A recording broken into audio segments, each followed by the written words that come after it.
मेरे प्यारे बच्चों, कैसे हैं आप सब? आशा करती हूँ आप सब अच्छे होंगे। आज मैं आपको कक्षा 8 का अध्याय नंबर 9 पढ़ाने जा रही हूँ, जिसका नाम है भारत कोकिला एक और पहलू।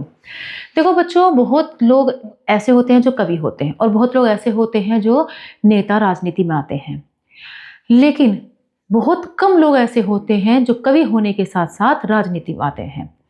ऐसे ही उनमें से एक महान औरत थी जिनका नाम था भारत कोकिला, जिनका नाम था सरोजिनी नायडू। इनके बारे में हम पढ़ेंगे कि ऐसा क्या इनमें खासियत थी जो इनके बारे में कहा गया है। ठीक है, तो इसमें देखते हैं हम। कविता और राजनीति के रास्ते अलग अलग हैं।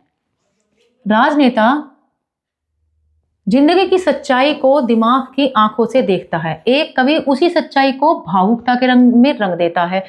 तभी तो कवियों की दुनिया निराली है। भावुक हृदय कवि शब्दों के माधुर्य में खोए रहते हैं।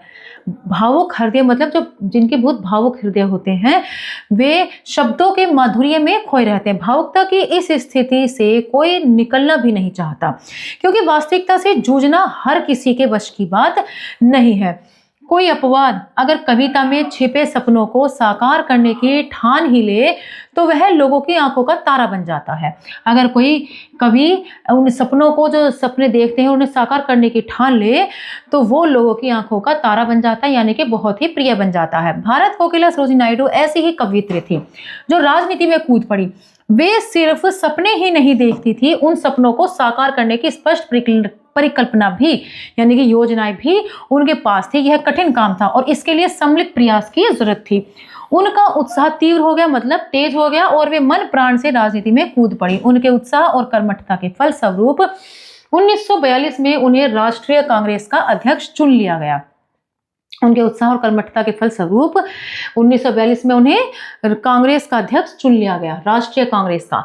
उनके भाषणों से छलकता काव्य रस श्रोताओं को मंत्र मुग्ध कर देता था। उनके शब्दों में छिपा व्यंग्य विनोद लोगों को सहज ही अपनी ओर खींच लेता था। जो हंसी मजाक करती थी, अपने आप ही लोगों को खींच लेता था। उनकी दिल लगी से शायद ही कोई अछूता बचा हो, यानी कि शायद ही कोई बच पाया हो। यहाँ तक कि महात्मा गांधी को भी उन्होंने नहीं बख्शा। वे गांधी जी को दिल्ली में मिकी माउस पुकारते थे। अपने इसी विरोधी स्वभाव के कारण वे अपनी मित्र मंडली की विदूषक कही जाने लगी। सरोजिनी की यह विनोद प्रियता और हंसी दिल लगी तो जैसे उनके दृढ़ निश्चय स्वभाव के आवरण मात्र थे। ऐसा उनका दृढ़ निश्चय स्वभाव जो था उनके ऊपर ऐसा था जैसे कि हंसी दिल लगी तो उनके सिर्फ आवरण मात्र थे। वे जो ठान लेती उसे पूरा करके ही छोड़ती थी। अधूरा काम उनका स्वभाव नहीं था। वे स्वयं काम से घबराती नहीं थी, इसीलिए किसी से न सुनने की आदि भी वो नहीं थी, क्योंकि ना तो वो खुद काम छोड़ती थी और ना ही फिर किसी से सुनने की वो आदि थी। जिंदगी उनकी सहेली थी। वह जिस रूप में सामने आए उन्हें अच्छी लगती थी। यही कारण था कि जेल में रहते हुए भी वे कभी दुखी नहीं रही। उन्होंने कभी ये नहीं कहा कि जिंदगी ने मुझे ऐसा क्यों करा और ऐसा क्यों दिया। जिंदगी जो उन्हें देती थी वो खुशी खुशी अपना लेती थी, और इसीलिए वो जेल में भी दुखी नहीं होती थी, दुखी नहीं रही और गवर्नर की अट्टालिका के रास रंग में डूबी रही। स्वतंत्रता प्राप्ति के बाद जब उन्हें पश्चिम बंगाल का गवर्नर बनाया गया तो वे हास्य की फुलझड़ी छोड़ने से बाज नहीं आई। सोच लो, आप लोग एक जंगली पक्षी को पिंजरे में बंद कर रहे हो। सचमुच वे एक आजाद पंछी की तरह थी। जब पर गांधी जी के गुणों और व्यक्तित्व से कुछ ऐसी अभिभूत थी कि उनके सामने भीगी बिल्ली बन जाती थी। भले ही वो जंगली बिल्ली थी, लेकिन गांधी जी के सामने वो भीगी बिल्ली, मतलब कम बोलने वाली हो जाती थी। 1913 की बात है। सरोजिनी लंदन में थी। स्वाभाविक था कि मित्रों से मिलती जुलती थी। ऐसा हुआ कि सब चाय के लिए इकट्ठा हुए। सरोजिनी लंदन में हो रही घटनाएं जानने के लिए उतावली थी। पहुंचते ही बोली, भाई आजकल यहाँ क्या हो रहा है? ताजा खबर तो यह है कि हमने यहाँ भारतीयों की एक संस्था बनाई है। हम चाहते हैं कि लंदन में रहने वाला प्रत्येक भारतीय इसका सदस्य बन जाए। पर सरोजिनी ने मुस्कुराकर कहा, पर लगा देने से तो सब उड़न छू हो जाएगा। भाई हम तो यह जानते हैं कि सच्ची लगन से असंभव भी संभव हो जाता है। मतलब लंदन में वो जब मित्रों से मिली तो उन्होंने कहा कि हालचाल पूछने के लिए पूछा अपने मित्रों से कि क्या हो रहा है। तो उनके मित्रों ने कहा कि हम सोच रहे हैं कि उन्होंने कहा कि हमें भारतीयों को इसका सदस्य बन जाए। पर सरोजिनी ने कहा कि पर लगा देने से तो कुछ भी नहीं हो पाएगा। सब यह जानते हैं कि सच्ची लगन से असंभव ही संभव हो पाता है। जब तक तुम इस पर को नहीं हटाओगे और सच्ची लगन नहीं दिखाओगे तब तक असंभव संभव नहीं होगा।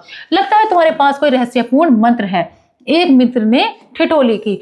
मित्र ने कहा, मुझे लगता है तुम्हारे पास कुछ ऐसा है कि शायद तुम असंभव को संभव कर देती हो।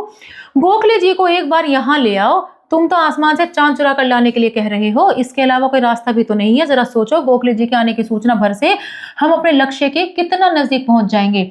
उनके एक इशारे पर लोग कुछ भी करने के लिए तैयार हो जाते हैं। मैं जानती हूं, पर शायद तुम यह नहीं जानते कि आजकल वे कितने बीमार हैं। मेरे कहने से वे मान भी जाएं, पर उनका डॉक्टर कभी नहीं मानेगा। मतलब उन्होंने कहा कि गोखले जी को लिया। उस गोखले जी बहुत बड़े वो थे, नायक थे, नेता थे बहुत बड़े, तो उन्हें बुलाने के लिए कहा और उनके कहने पर कोई भी उन्हें मना नहीं कर सकता। उनके इशारा करने पर सब तैयार हो जाते हैं। लेकिन शायद आप नहीं जानते कि गोखले जी बीमार हैं और वो तो चलो आ भी जाए, चलो हम कहें, लेकिन उनके डॉक्टर नहीं मानेंगे। मैं यह सब समझता हूँ, इसीलिए तो तुमसे कह रहा हूँ। देखो, तुम उनसे अक्सर मिलती रही हो और वे भी तुम्हें बहुत मानते हैं। तुम्हें याद है, गोखले जी से एक बार तुम्हारी बातचीत इसी विषय पर हुई थी, तुम्ही ने बताया था। सरोजनी को वह मुलाकात आज भी ऐसी की जो की त्यों, मतलब ऐसी की ऐसी याद है। एक बार वह गोखले जी से मिलने गई थी। बातों के दौरान अचानक वे पूछ बैठे, भारत को लेकर तुम्हारी परिकल्पना क्या है? भारत के बारे में, यानी कि उनकी चर्चा हुई थी एक बार सरोजनी नायडू की गोखले जी से।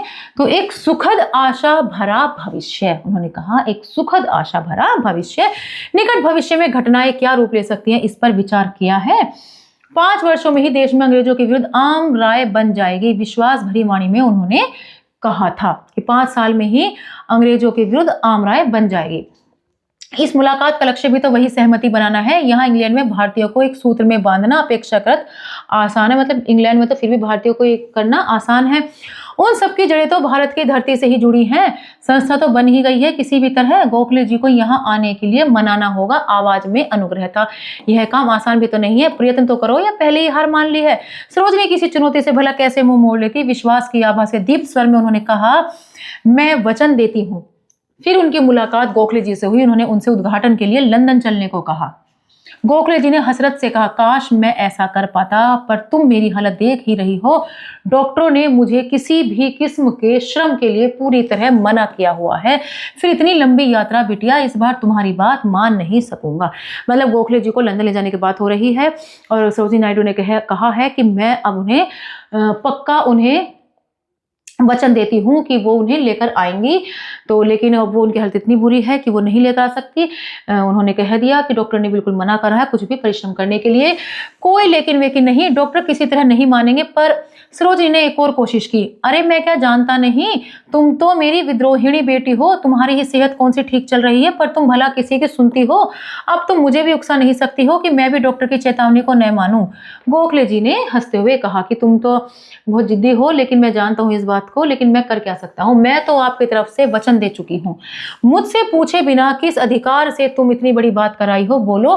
हैरान गोखले जी ने कहा। सरोजनी ऐसे ही क्षण की प्रतीक्षा में थी। सरोजनी ऐसे क्षण की प्रतीक्षा में थी कि वो कोई उनसे कहे कि तुमने इतना बड़ा वचन बिना मुझसे पूछे कैसे दिया। आपसे नेतृत्व संभालने की मांग के अधिकार से, युवा पीढ़ी तक आपका संदेश पहुंचाने के अधिकार से, उनकी वाणी में हीरे की सी धार थी। सरोजनी की वाणी में गोखले चकरा गए। लड़की की बात तर्कपूर्ण है, वे समझ गए। मुस्कुराकर बोले, तुम सदैव अपनी बात मनवा ही लेती हो, न सुनने की तुम्हें आदि नहीं हो। 2 अगस्त 1913 को लंदन के कैक्सटन हॉल में गोखले जी ने भारतीय संस्था का उद्घाटन किया और सरोजनी का वचन पूरा हुआ। मतलब उन्होंने किस तरह अपनी बात मनवाई कि गोखले जी को लंदन जाना ही पड़ा और वहां पर उन्होंने भारतीय संस्था का उद्घाटन भी किया। ऐसी थी भारत की सरोजनी नायडू जी। आशा करती हूँ आपको यह अध्याय अच्छे समझ में आया होगा। मिलते हैं अगली कक्षा में। धन्यवाद।